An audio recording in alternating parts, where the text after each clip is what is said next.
Hello dear students, welcome in this video. और हम आपके लिए लेकर आए new chapter number 10 and chapter name is नीति श्लोकः। नीति होते हैं जो अच्छी बातें होती है जिनको हमें फॉलो करना चाहिए, ठीक है, सद्वचन। Let's start. तो प्रेरणा देने वाले कथन सुभाषित कहे जाते हैं, जो हमें कुछ प्रेरणा दें, हमें कुछ अच्छा मार्ग दिखलाएं, कुछ करने के लिए प्रेरित करें। ऐसे वचन सुभाषित होते हैं, मतलब अच्छी भाषा वाले, ठीक है। तो सुभाषित वचन हमारे जीवन को सन्मार्ग पर चलने के लिए प्रेरणा देते हैं और इन प्रेरक सुभाषित वचनों का पालन करके हम जीवन सार्थक कर सकते हैं, ठीक है, अपने जीवन को सार्थक किया जा सकता है। तो देखेंगे हम ये नीति श्लोक कौन से हैं। न अभिषेको न संस्कारः सिंहस्य क्रियते मृगः विक्रम अर्जित सत्वस्य स्वयं एव मृगेन्द्रता, ठीक है। तो न अभिषेको न संस्कारः सिंहस्य क्रियते मृगः, यहाँ पे श्रेष्ठता बताई गई है किस चीज की? शेर की, ठीक है। तो शेर का जो पराक्रम है, यहाँ पे शेर के पराक्रम की बात की कि वो किस तरह का होता है, उस प्रकार उसको मनुष्य से मतलब हमें कनेक्ट करना है, ठीक है, अपने जीवन से कनेक्ट करना है उस चीज को। तो ना अभिषेको ना संस्कार सिंह से, किसका? शेर का। तो क्रियते किया जाता है या नहीं किया जाता है? तो शेर का नहीं किया जाता है। क्या नहीं किया जाता है? ना अभिषेको, ना ही तो अभिषेक किया जाता है सिंह का और ना ही कोई संस्कार किया जाता है।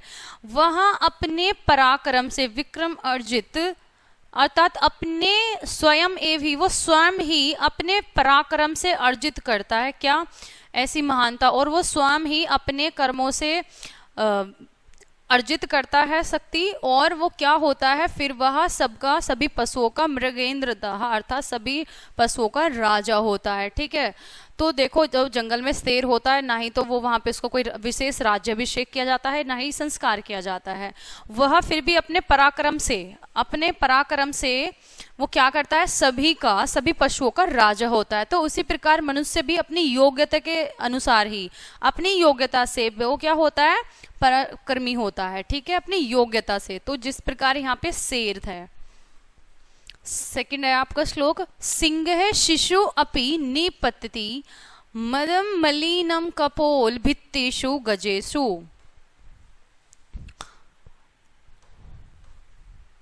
प्रकृतियम सत्वताम न खलु वयस्तेजसो हेतु, ठीक है। तो अब यहाँ पे बताया जा रहा है आपके कि अब जो वो सिंह का जो बच्चा है ना, तो उसकी देखो, उसका पराक्रम किस प्रकार का, जो सिंह का बच्चा है वो कैसा है? वो साहसी है, उसका स्वभाव जो है, कितना साहसी है उसका स्वभाव की सिंह का शिशु, ठीक है, सिंह का बच्चा भी निपतति मदम मलिन कपोलम भित्तिषु, जो उनके कपोल, जिस हाथियों के कपोल भीतर है, और प्रकृति सत्वताम न खलु वयस्तेजसु हेतु, ठीक है। तो यहाँ पे बताया जा रहा है कि वो बिल्कुल भी नहीं डरता है, जो सिंह का बच्चा है शेर, वह बिल्कुल भी नहीं डरता। और जिस प्रकार वो हाथियों के, जो मदमस्त हाथी होते हैं, उनके झुंड में वो प्रवेश कर जाता है, ठीक है, वो बिल्कुल भी नहीं डरता है। तो क्यों? क्योंकि प्रकृति इयम सत्वताम न खलु वयस्तेजसु हेतु, क्योंकि यहाँ पे प्रकृति द्वारा जो कोई बड़ा है, यहाँ पे कोई कारण नहीं है कि यहाँ पे जैसे हाथी बहुत ज्यादा बड़े हैं, अगर हम ये कारण दे दें कि वो हमसे बड़ा था, तो ऐसा कोई कारण मान्य नहीं है कि वो प्रकृति के द्वारा वो बड़ा है तो इसलिए उससे हार जाए, नहीं। क्योंकि सिंह का छोटा सा बच्चा भी देखो हाथियों के समूह में कूद गया, ठीक है, उन पर प्रहार करने के लिए टूट गया। तो प्रकृति के द्वारा जो कोई बड़ा है, ऐसा कोई कारण नहीं है, ठीक है। नेक्स्ट है, मृषा वदति लोको अयम तांबूलम मुखभूषणम मुखस्य भूषणम पुषाम स्याद एकम सरस्वती। अब यहाँ पे मुख का जो आभूषण है ना, उसके विषय में बात की गई है श्लोक में, ठीक है। तो मुख का आभूषण क्या है? मुख का आभूषण बताया गया यहाँ पे, मृषा वदति लोको अयम, मृषा मतलब झूठ, वदति लोको, तो लोक में झूठ ही कहा गया है क्या? तांबूल मुख भूषणम, तांबूल होता है यहाँ पे जो पान, ठीक है, तो पान मुख का आभूषण होता है। यह लोक में झूठ कहा गया है कि पान मुख का आभूषण होता है। क्यों? क्योंकि मुख का सच्चा आभूषण तो शायद एक, मतलब एक ही है, और वह है सरस्वती। तो मुख का आभूषण तो केवल एक ही है और वह है सरस्वती। ठीक है। सरस्वती से मतलब है यहाँ पे जो आपका ज्ञान है, ठीक है, जिसको आप मुख से बखान करते हैं। नेक्स्ट है तद दिनम दुर्दिनः जेयम यद दिने न निमंत्रणम मृषा वदति लोको अयम मेघच्छने हिनी दुर्दिनम। तो यहाँ पे दिन की बताई गई कि वह दिन बेकार है। यहाँ पे दिन की जो सच्चा वो है दिन मतलब सार्थक दिन है, उसकी यहाँ पे बताई गई है पहचान। जो सार्थक दिन है उसकी क्या पहचान है। दद दुनि दुर्दिनी जेयम यद दिने ना निमंत्रण, जिस दिन, और मृषा वदति लोको अयम मेघच्छने अहिनी दुर्दिनम। ठीक है, तो यहाँ पे बताया गया है किसके बारे में,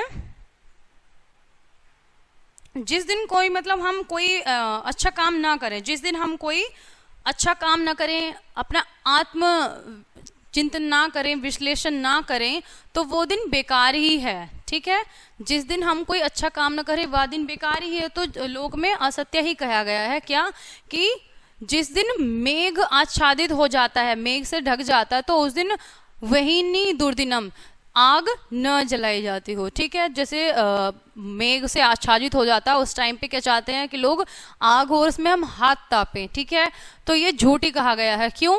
क्योंकि वह दिन बेकार है जिस दिन हम अपना आत्मचिंतन ना करें, कोई ज्ञान ना लें, कोई ज्ञान विश्लेषण ना करें, वह दिन बेकार है। ठीक है, सहकारे चिरम स्थित्वा सलिलम बाल कोकिल तम हित्वा अधान्य वृक्षेषु विचरन किम न लज्जसे। यहाँ पे कोयल के बारे में बताया गया है क्या, कि कोयल का स्वभाव कैसा होता है। कोयल का स्वभाव ये होता है ना कि आम के वृक्ष पे वो कूजती है, अच्छा अच्छा मीठा मीठा स्वर बोलती है। ठीक है, तो सहकारे चिरम स्थित्वा सलीलम, आम के वृक्ष पर स्थित बाल कोकिला मीठा मीठा सलीलम अर्थात गाती है। तम हित्वा अध अन्य वृक्षेषु विचरण, तो अन्य वृक्ष पर विचरण करने में किम न लज्जसे, क्या लज्जा, क्यों लज्जा आती है। ठीक है, तो जब वो आम के वृक्ष पर स्थित रहती है और वो मीठा मीठा स्वर में कूजती है, तो जब समय परिवर्तन हो जाए, समय चेंज हो जाए, तो फिर वो अन्य वृक्षों पर विचरण करने में कैसी लज्जा आनी चाहिए उसको। तो इसी प्रकार यहाँ पे बताया गया है कि हमें कभी भी जैसे हमारा समय बदल जाए, उसे आने पर हमें उसके परिस्थितियों के अनुसार वैसा ही अपने आप को बना लेना चाहिए, लज्जा नहीं करनी चाहिए उसमें। का निरपच्छाम सुरः स्वर्गे निवसामो वयम भुवि किम वा काव्य रसः स्वादु किम वा स्वादीयसी सुधा। तो यहाँ पे बताया गया कि काव्य रस कैसा होता है। ठीक है, काव्य रस को यहाँ पे किससे श्रेष्ठ बताया गया है, सुधा अर्थात अमृत, जो स्वर्ग का अमृत है उससे भी श्रेष्ठ यहाँ पर काव्य रस को बताया गया। काव्य रस मतलब कथा, कविता आदि का जो रस होता है। ठीक है, तो सुरा स्वर्गे निवसामो, सुर अर्थात देवता, देवता तो स्वर्ग में रहते हैं, वयम भुवि, हम भुवि अर्थात पृथ्वी पर रहते हैं। क्या काव्य रस का स्वाद, मतलब यहाँ पे बता रहे हैं कि किम व काव्य रसः स्वाद, क्या काव्य रस के स्वाद से भी किम व स्वादयसी सुधा, क्या अमृत का जो स्वर्ग का अमृत है उसका स्वाद श्रेष्ठ है। वो कह रहे हैं कि काव्य रस के जो स्वाद है, क्या उसके स्वाद से भी ज्यादा श्रेष्ठ स्वर्ग का अमृत का रस का स्वाद है। तो ऐसा नहीं है। क्यों? क्योंकि काव्य रस क्या है, काव्य रस का जो स्वाद है वह स्वर्ग के अमृत के स्वाद से भी श्रेष्ठ बताया गया है। ठीक है, चलिए तो देखेंगे यहाँ पर हम इसके वर्ड मीनिंग। अभिषेक होता है किसी चीज का राज्याभिषेक करना, राजस्थान मृग ही होता है, मृग मतलब हिरण या पशु। विक्रम अर्जित, ठीक है, विक्रम अर्जित मतलब अपने पराक्रम से जो अर्जित किया गया हो। मृगेंद्र अर्थात पशुओं का स्वामी राजा, मृषा अर्थात झूठ, तांबुल होता है पान, और मुख भूषण अर्थात मुख का आभूषण। दुर्दिन जयम अर्थात बुरा दिन जानिए। दुर्दिन निमंत्रणाम अर्थात जो विश्लेषण करना होता है, आत्मचिंतन। और वे मेघच्छने, मेघ से आच्छादित, मेघ से ढकने पर, गिरने पर। अहनि अर्थात अग्नि, वहिनी। सहकार्य अर्थात आम वृक्ष पर, और सलीलम होता है जल, सलील। सुरा स्वर्गे, ठीक है, सुरा स्वर्ग देवताओं का जो देवों का स्वर्ग होता है, देवताओं के स्वर्ग में। भुवि अर्थात पृथ्वी पर। काव्य रस होता है जो काव्य का रस होता है, आनंद प्रदान करने वाला। और सुधा होता है यहाँ पे अमृत। ठीक है, तो अमृत का पर्यायवाची सुधा। ये थे आपके नीति श्लोक। आई होप आप सभी को समझ में आया होगा। मिलते हैं नेक्स्ट वीडियो में, तब तक के लिए बाय बाय।